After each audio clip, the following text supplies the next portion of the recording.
George Orwell کا novel 1984۔ یہ صرف ایک کہانی نہیں ہے، یہ ایک وارننگ ہے۔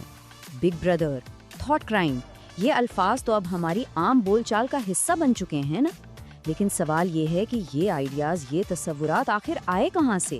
تو آئیے اس ڈسٹوپین دنیا کے اندر جھانکتے ہیں اور سمجھتے ہیں کہ یہ خوفناک نظام یہ کام کیسے کرتا ہے۔ ناول کی پہلی ہی لائن اور ہمیں فوراً ایک عجیب اور بے چین کر دینے والی دنیا میں لے جاتی ہے۔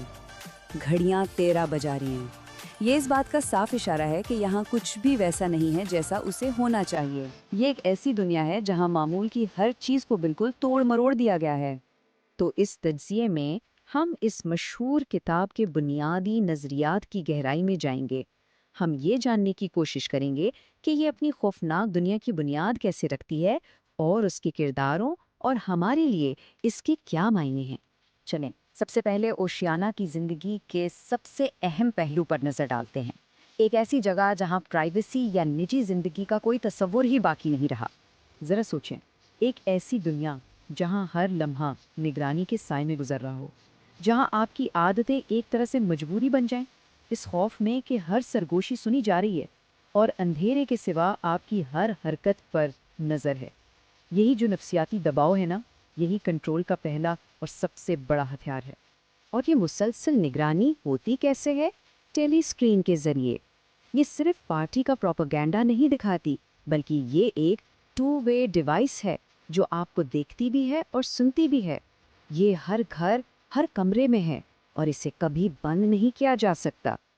بگ بردر آپ کو دیکھ رہا ہے، یہ نعرہ اوشیانا میں ہر جگہ نظر آتا ہے، پوسٹروں پر، سکوں پر، ہر جگہ۔ یہ پارٹی کی ہر جگہ موجودگی کی ایک مسلسل ڈراؤنی یاد دہانی ہے کہ کسی کا کوئی بھی عمل، کوئی بھی لفظ خفیہ نہیں ہے۔ لیکن نگرانی تو صرف شروعات ہے، اصل کنٹرول تو حکومت کی بنیاد میں ہی بنا ہوا ہے۔ پارٹی نے اوشیانا کو 4 وزارتوں کے ذریعے منظم کیا ہے اور ہر ایک کا نام اس کے اصل کام سے بالکل الٹ ہے۔ یہ پارٹی کے 3 مشہور نعرے ہیں جو وزارت سچائی کی دیوار پر لکھے ہیں۔ یہ بظاہر متضاد جملے پارٹی کے فلسفے کا اصل نچوڑ ہیں۔ ان کا مقصد حقیقت کی ہماری سمجھ کو ہی ختم کر دینا ہے۔ دیکھیں، ہر وزارت کا نام اس کے خوفناک کام کا بالکل الٹ ہے۔ وزارت امن جنگ کرتی ہے، وزارت سچائی تاریخ کو بدل دیتی ہے، وزارت محبت باغیوں پر تشدد کرتی ہے، اور وزارت فراوانی راشن کنٹرول کر کے قحط پیدا کرتی ہے۔ یہاں زبان خود ایک ہتھیار ہے۔ پارٹی کا کنٹرول صرف جسمانی نہیں بلکہ ذہنی ہے۔ اس کا اصل مقصد بیرونی کنٹرول سے بہت زیادہ گہرا ہے۔ اس کا آخری منصوبہ سوچ پر مکمل طور پر غلبہ حاصل کرنا ہے۔ اس مقصد کے لیے پارٹی کا سب سے طاقتور ہتھیار ہے نیوز سپیک۔ یہ ایک ایسی زبان ہے جس کا مقصد الفاظ کو ختم کرنا ہے۔ جب بغاوت، آزادی یا انفرادیت جیسے خیالات کے لیے الفاظ ہی نہیں ہوں گے تو ان کے بارے میں سوچنا بھی ناممکن ہو جائے گا۔ ڈبل تھنک وہ ذہنی طریقہ ہے جو پارٹی کے لوگوں کو ایک دوسرے سے بالکل مختلف حقیقتوں کو ایک ساتھ قبول کرنے کے قابل بناتا ہے۔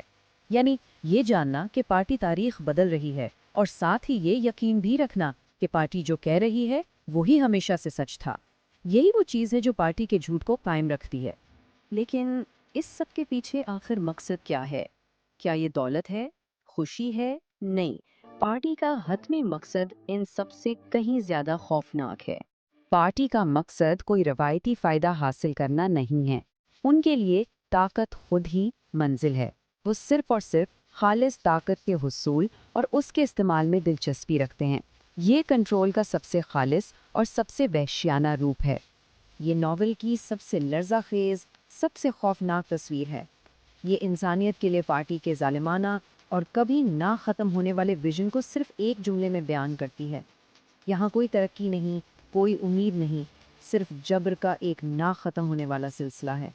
اب ہم ناول کے سب سے گہرے اور شاید سب سے ڈراؤنے پہلو کی طرف آتے ہیں۔ پارٹی کا یہ دعویٰ کہ حقیقت وہ خود کنٹرول کی جا سکتی ہے۔ یہاں پارٹی کی سب سے بڑی طاقت کیا ہے؟ وہ یہ کہ وہ حقیقت کو ہی جھٹلا سکتی ہے۔ جب پارٹی یہ کہہ دے کہ 2 اور 2 5 ہوتے ہیں اور لوگوں کو یہ ماننا پڑے، تو پھر سوچیں مزاحمت کی کوئی بنیاد بچتی ہے؟ بالکل نہیں۔ سب کچھ ختم ہو جاتا ہے۔ تاریخی ریکارڈز کو مسلسل بدل کر پارٹی ہال پر اپنی گرفت کو چیلنج کرنا ناممکن بنا دیتی ہے۔ اگر ماضی کا کوئی ثبوت ہی نہ بچے تو حال پر سوال کیسے اٹھایا جا سکتا ہے؟ یہ کنٹرول کا حتمی ہتھیار ہے۔